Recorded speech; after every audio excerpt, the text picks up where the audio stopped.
Shri M Jayachandran, Anwar ഉന്നയിച്ച ആരോപണങ്ങളെ ഒരു തരത്തിലും ഒരു പോയിന്റിൽ പോലും ശരിവയ്ക്കുന്നില്ല മുഖ്യമന്ത്രി. അതേസമയം അൻവറിനെ പൂർണ്ണമായും തള്ളുകയും പല മുന്നറിയിപ്പുകളും മുഖ്യമന്ത്രി അൻവറിന് നൽകുകയും ചെയ്യുന്നുണ്ട്. താങ്കൾ എങ്ങനെയാണ് ഇന്നത്തെ മുഖ്യമന്ത്രിയുടെ വാർത്താ സമ്മേളനത്തെ കാണുന്നത്? മുഖ്യമന്ത്രി മാധ്യമപ്രവർത്തകരുടെ എല്ലാ ചോദ്യങ്ങൾക്കുമുള്ള കൃത്യമായ മറുപടിയാണല്ലോ കൊടുത്തത്.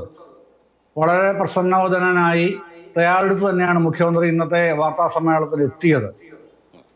പിന്നെ 1 മണിക്കൂർ കഴിഞ്ഞപ്പോൾ തന്നെ ചോദിക്കുന്നുണ്ടായിരുന്നു തീരാറായോ എന്നുള്ള നിലയിൽ. ഇല്ല, ഞാൻ ഇരിക്കുകയാണെന്ന് തന്നെ പറഞ്ഞിട്ടാണ് എല്ലാ ചോദ്യങ്ങൾക്കും മറുപടി പറയുന്നത്. അതിലാണ് മാധ്യമങ്ങൾക്കെതിരെയുള്ള വിമർശനം നിശ്ചിതമായിട്ടുണ്ട്.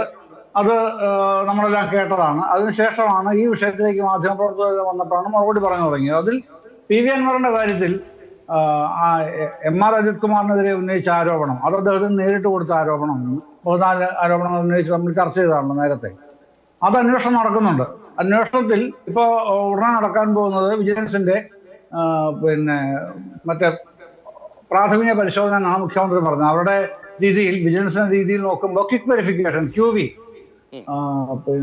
അതാണ് ഉടനെ നടക്കുന്നത്. ആ QVയിൽ തീവ്ര പരിശോധനയിൽ എന്തെങ്കിലും പ്രൈമാ ഫേസി പ്രാഥമികമായ കുറ്റമുണ്ടെന്ന് കണ്ടെത്തിയാൽ അത് വെച്ചൊരു നടപടി വരും എന്ന് മുഖ്യമന്ത്രി പറഞ്ഞിട്ടുണ്ട്. വ്യക്തമായി തുടക്കത്തിലെ മുഖ്യമന്ത്രി ADGPക്കും മറ്റ് ആരോപണ വിധേയർക്കും ഒക്കെ എതിരെ ഒരു അഡമന്റ് സ്റ്റാൻഡ് എടുക്കുകയാണെങ്കിൽ ഈ അന്വേഷണത്തിന്റെ നൈതികത അത് സംശയം ഇല്ലാതെ മുന്നോട്ട് പോകുമെന്ന് കരുതുന്നുണ്ടോ? അല്ല, ഞാനത് പറയട്ടെ പ്രതീഷ്. ഞാനത് പറഞ്ഞു വരികയാണല്ലോ. ഇപ്പോ ഈ ക്വിക്ക് വെരിഫിക്കേഷനിൽ തന്നെ പ്രാഥമികമായി ADGPക്കെതിരെ തെളിവുകൾ ഉണ്ടായെന്നുണ്ടെങ്കിൽ ഉടനെ നടപടി ഉണ്ടാകും. അത് തന്നെ മുഖ്യമന്ത്രി പറഞ്ഞിട്ടുണ്ട്. അതിനകത്ത് അഡമന്റ് സ്റ്റാൻഡ് എന്നുള്ള എലമെന്റേ ഇല്ല. അഡമന്റ് സ്റ്റാൻഡ് ഉണ്ട്, അത് പി ശശിയുടെ കാര്യത്തിലാണ്. അത് പൊളിറ്റിക്കൽ അപ്പോയിന്റ്മെന്റ് ആണ്, പാർട്ടിയുടെ നിയോഗമാണ് എന്ന് മുഖ്യമന്ത്രി വ്യക്തമായി പറഞ്ഞിട്ടുണ്ട്. മാതൃകാപരമായിട്ടാണ് പി ശശി പ്രവർത്തിക്കുന്നത്. അൻവറും മുഖ്യമന്ത്രിയുടെ ഓഫീസിൽ പി ശശിക്കെതിരെ രേഖാമൂലമായിട്ട് ഒരു പരാതിയും കൊടുത്തിട്ടില്ലെന്ന് പി വി അൻവർ തന്നെ പലവട്ടം ഇതിനകം കഴിഞ്ഞിട്ടുള്ളതാണ്. മിനിഞ്ഞാന്ന് കൊടുത്തത് ദൂതൻ വഴി AK സെൻട്രൽ സംസ്ഥാന സെക്രട്ടറി, CPM സംസ്ഥാന സെക്രട്ടറിക്ക് ഒരു പരാതി കൊടുത്തിട്ടുണ്ട്. പക്ഷെ സംസ്ഥാന സെക്രട്ടറി സ്ഥലത്തിലെ വിദേശത്താണ്. അപ്പൊ അതിന് അദ്ദേഹം വന്നതിന് ശേഷമല്ലേ അക്കാര്യത്തിൽ പരിശോധന ഉണ്ടാവും. ഒരു കാര്യം, ഈ RSSന്റെ കാര്യത്തിൽ RSS കൂടിക്കാഴ്ച ADGP നടത്തിയത് സ്ഥിരീകരിക്കപ്പെട്ട കാര്യത്തിൽ ഒരു ഗൗരവമേറിയ ഒരു വിഷയമായി മുഖ്യമന്ത്രിക്ക് തോന്നാത്തത് എന്തുകൊണ്ടത്? അല്ല, മുഖ്യമന്ത്രി അതിന്റെ ഉന്നയിക്കപ്പെട്ട എല്ലാ പ്രശ്നങ്ങളെയും ലഘൂകരിച്ചോ അവഗണിച്ചോ നിരാകരിച്ചോ അല്ലല്ലോ പറഞ്ഞത്. ഒരു പരാതി ഉന്നയിക്കപ്പെട്ടാൽ അതിന്റെ പേരിൽ നടപടി ഉണ്ടാവില്ല, അത് ഖണ്ഡിതമായി അദ്ദേഹം പറഞ്ഞു. എന്നിട്ട് അടുത്ത ഭാഗമായിട്ടാണ് അന്വേഷണം നടക്കുന്നുണ്ട്. ആ അന്വേഷണത്തിൽ കുറ്റക്കാരെന്ന് കണ്ടാൽ സർക്കാർ അക്കാര്യത്തിൽ ആ സമയത്ത് നടപടിയെടുക്കും. ഇതാണ് പറഞ്ഞത്. നമുക്കറിയാമല്ലോ അങ്ങനെ ഒരു അന്വേഷണം ഇപ്പോൾ നടക്കുന്നില്ല. ഈ RSSന്റെ കാര്യം, RSS നേതാക്കളുമായി കൂടിക്കാഴ്ച നടത്തിയതുമായി ബന്ധപ്പെട്ട് ഒഫീഷ്യൽ ഒരു അന്വേഷണമില്ല. പക്ഷേ ഒരു കാര്യം, മുഖ്യമന്ത്രി പകരം എന്താണ് പറഞ്ഞത്? കോൺഗ്രസിന്റെ ചരിത്രം ചേർത്ത് അതിനെ ന്യായീകരിക്കുകയാണ്. അതാണോ ഒരു കമ്മ്യൂണിസ്റ്റ് രീതിയുള്ള ഒരു പൊതുപ്രവർത്തകൻ കൂടിയായി മുഖ്യമന്ത്രി ചെയ്യേണ്ടത്? അല്ല, താങ്കൾ എന്താണ് ഉദ്ദേശിക്കുന്നത് താങ്കൾ തന്നെ വ്യക്തമാക്കണം. സംസ്ഥാന മുഖ്യമന്ത്രിയാണ് അദ്ദേഹത്തിന്റെ അദ്ദേഹത്തിനെതിരെ ഉയർന്ന ആരോപണത്തിന് വ്യക്തമായി നിലപാടോടുകൂടി മറുപടി പറഞ്ഞത്. അപ്പൊ ഇത് അതിന് അദ്ദേഹത്തിന് ചേർന്ന് കൂടിക്കാഴ്ച അദ്ദേഹത്തിന്റെ കീഴിലുള്ള ഒരു ഉന്നത ഉദ്യോഗസ്ഥൻ നടത്തിയതിൽ അതിന് മുഖ്യമന്ത്രി ഒരു ഗൗരവം കൊടുക്കാതെ പഴയ കോൺഗ്രസിന്റെ ചരിത്രത്തെ തിരയുകയാണോ ചെയ്യേണ്ടത്? അതെ, പഴയ കോൺഗ്രസ് ചരിത്രത്തെ തിരയുകയല്ലോ, അത് ആർക്കാണ് യോജിച്ചത് എന്ന് അദ്ദേഹം ഉദാഹരണ സഹിതം വ്യക്തമാക്കുകയാണ് ചെയ്തത്. അത് അദ്ദേഹത്തിന്റെ നിലപാടാണെന്നേ. അത് തെറ്റാണെന്ന് പറയാൻ പ്രതീക്ഷ മറ്റൊരാൾക്കാണ് കഴിയുക. അത് അദ്ദേഹത്തിന്റെ നിലപാടാണ്. അതിനാണല്ലോ പോളിറ്റ് ബ്യൂറോ അംഗമാണ്. അല്ല, 1.25 മണിക്കൂർ മാധ്യമപ്രവർത്തകർക്ക് മുമ്പിൽ മുഖ്യമന്ത്രി ഇരുന്ന് കൊടുത്തല്ലോ. ഏത് ചോദ്യവും ഇതിന് മറുപടി ഇല്ല എന്നല്ലല്ലോ പറഞ്ഞത്. ചോദിച്ച എല്ലാ ചോദ്യങ്ങൾക്കും മറുപടി ഉണ്ടല്ലോ. താങ്കൾ ഇപ്പൊ ചോദിച്ച ചോദ്യം അടക്കം അവിടെ ഉന്നയിക്കപ്പെട്ടല്ലോ. RSSുമായി ബന്ധപ്പെട്ട കാര്യത്തിന് മറുപടി ഇല്ലേ? മുഖ്യമന്ത്രി പറഞ്ഞെന്താണ്? ഉണ്ട്. CPI നേതാക്കൾ ആരായി? അൻവർ ആരായി? ഭരണപക്ഷത്തെ MLA ആ ഭരണപക്ഷത്തിന് നേതൃത്വം നൽകുന്ന മുഖ്യമന്ത്രി തന്നെ തള്ളി പറയുമ്പോൾ അൻവറിന്റെ ഭാവി എന്താണ്? ഈ CPI ഉന്നയിച്ച ആരോപണങ്ങൾക്ക്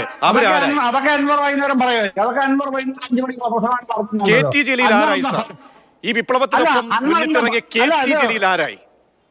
അല്ല, ഇത് പ്രതീക്ഷ കറക്റ്റ് പറയുന്നതുകൊണ്ട് ഞാനും അല്പം കറക്റ്റ് പറയാം. അൻവർ ഉന്നയിച്ച പരാതി 14 പരാതികൾ അന്വേഷിക്കുമെന്ന് പറഞ്ഞു. അത് അന്വേഷണത്തിലുമാണ്. അത് CPIയുടെ പരാതി കഴിഞ്ഞ LDF യോഗത്തിൽ ഉന്നയിച്ചു. അതുകൂടെ ചേർത്ത് അന്വേഷിക്കാൻ അന്ന് മറുപടി പറഞ്ഞു.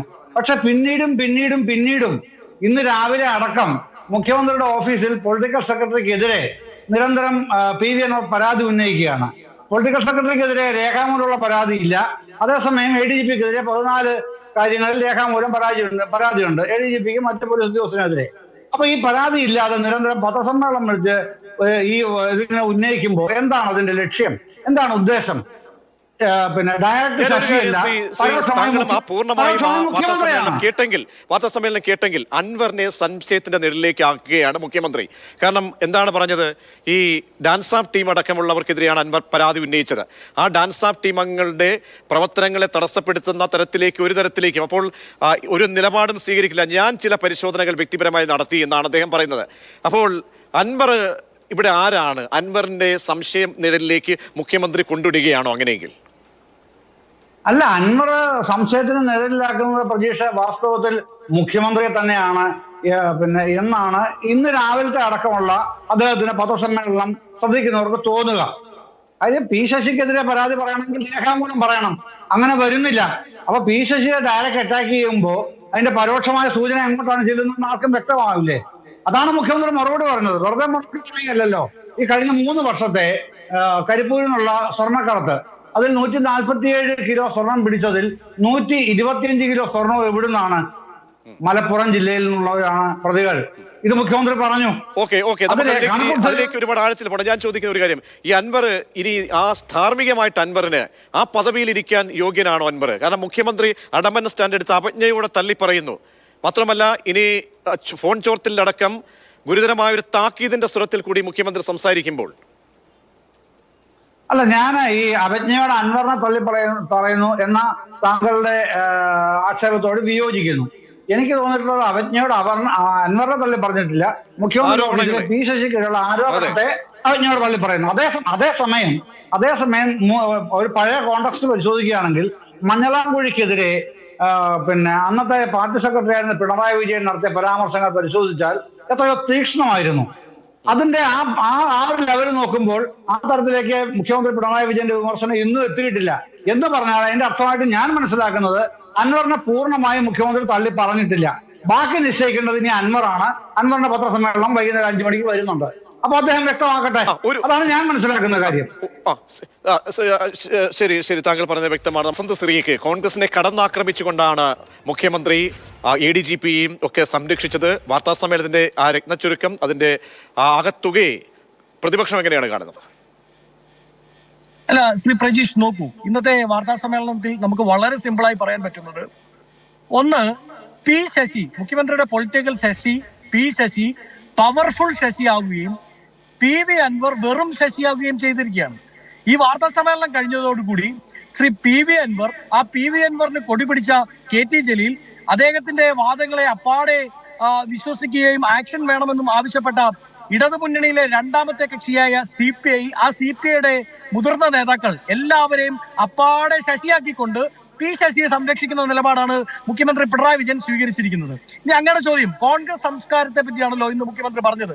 ഞങ്ങളുടെ സംസ്കാരം ഏതായാലും പോലീസ് സേനയിൽ രണ്ടാമൻ RSSമായിട്ടുള്ള സഖ്യ ചർച്ചയ്ക്ക് ആരും അറിയാതെ രാത്രിക്ക് രാത്രി വണ്ടി വേറൊരു ഹോട്ടലിൽ പാർക്ക് ചെയ്തിട്ട് അവിശുദ്ധ ബന്ധം ഉണ്ടാക്കാൻ പോയാൽ അത് അപ്പാടെ വിഴുങ്ങി, അത് പാർട്ടി വേദികളിൽ മാത്രം പറഞ്ഞ് മൂടി വെക്കുന്ന സംസ്കാരമല്ല കോൺഗ്രസിന്റേത് എന്ന് ഇന്ന് മുഖ്യമന്ത്രി പറഞ്ഞല്ലോ. നല്ല കാര്യം. ഞങ്ങളതൊരു അപ്രീസിയേഷനായി, ഞങ്ങളതൊരു പ്രോത്സാഹനമായി, ഞങ്ങളെ അഭിനന്ദിച്ചതായാണ് കാണുന്നത്. CPMന്റെ സംസ്കാരം പോലെ ഏതായാലും ഒരു അനീതി കണ്ടാൽ, അഴിമതി കണ്ടാൽ, തങ്ങളുടെ നേതാവാണല്ലോ ഭരിക്കുന്നത്, തങ്ങളുടെ നേതാവാണല്ലോ അവിടെ ആഭ്യന്തരമന്ത്രിയായിരിക്കുന്നത്, അതുകൊണ്ട് ഒന്നുമേ മിണ്ടണ്ട. ഈ അഴിമതിക്കെതിരെ, ഈ RSS ബാന്ധവത്തിനെതിരെ, ഈ സഖ്യ ചർച്ചയ്ക്കെതിരെ, ഈ അവിശബ്ദ കൂട്ടുകെട്ടിനെതിരെ ഒന്നുമേ മിണ്ടണ്ട, കമാന്ന് മിണ്ടാതെങ്കിൽ ഇരുന്നേക്കാം എന്നുള്ള സംസ്കാരം CPMന്റേതാണെന്നും ആ സംസ്കാരമല്ല കോൺഗ്രസിന്റേതെന്നും പണ്ട് അവിടെ നിന്ന് വന്നുകൊണ്ട് കോൺഗ്രസ് സംസ്കാരം തെറ്റ് കണ്ടാൽ തെറ്റാണ് എന്ന് പറയുന്ന സംസ്കാരം അൻവറിനുണ്ട് എന്ന് മുഖ്യമന്ത്രി പറഞ്ഞല്ലോ. നല്ല കാര്യം. അൻവറിന് ആ സംസ്കാരം കൂടുതൽ ഉണ്ടാവട്ടെ, അൻവർ സത്യത്തിന്റെ വഴിയിലേക്ക് തിരിച്ചു വരട്ടെ എന്നാണ് ഞങ്ങൾ പ്രതീക്ഷിക്കുന്നത്. നോക്കൂ, വളരെ കൃത്യമാണല്ലോ. RSS ബാന്ധവുമായി ബന്ധപ്പെട്ടുള്ള ചോദ്യങ്ങളിൽ നിന്ന് മുഖ്യമന്ത്രി സ്കിപ്പ് ചെയ്യുകയാണ് ചെയ്തത്. അന്വേഷണം നടക്കട്ടെ എന്ന് പറയുന്നു. ഇന്നലെ മാതൃഭൂമി അടക്കം ഏറിയതിലെ RSS ബാന്ധവുമായി ബന്ധപ്പെട്ട്, RSS നേതാവിനെ പോയി കണ്ടതുമായി ബന്ധപ്പെട്ട് ഈ സംസ്ഥാനത്ത് ഒരു അന്വേഷണമേ നടക്കുന്നില്ല. അൻവർ മാത്രമല്ല പറയുന്നത്, തൃശൂരിൽ മുഖ്യമന്ത്രിയുടെ നേരിട്ടുള്ള സ്ഥാനാർത്ഥിത്വത്തിലൂടെ മത്സരിച്ച VS സുനിൽകുമാർ, CPIയുടെ മുതിർന്ന നേതാവ്, മുൻ മന്ത്രി, ഇതേ മുഖ്യമന്ത്രിയുടെ ക്യാബിനറ്റിലെ മന്ത്രിയായിരുന്ന സുനിൽകുമാർ ഇതാ വിവരാവകാശ രേഖ വെച്ചിരിക്കുകയാണ്. അറിയാൻ വേണ്ടി, അന്വേഷണം നടക്കുന്നുണ്ടോ എന്നറിയാൻ വേണ്ടി സഖ്യ കക്ഷി നേതാക്കൾക്ക് പോലും വിവരാവകാശ രേഖ വെച്ച് 30 ദിവസം ശരി. എന്തായാലും സമയക്കുറവുകൊണ്ട് ഇടപെടുകയാണ് വസന്തശ്രീക്കും ഒപ്പം MJ അച്യുതനും സഹകരിക്കണം.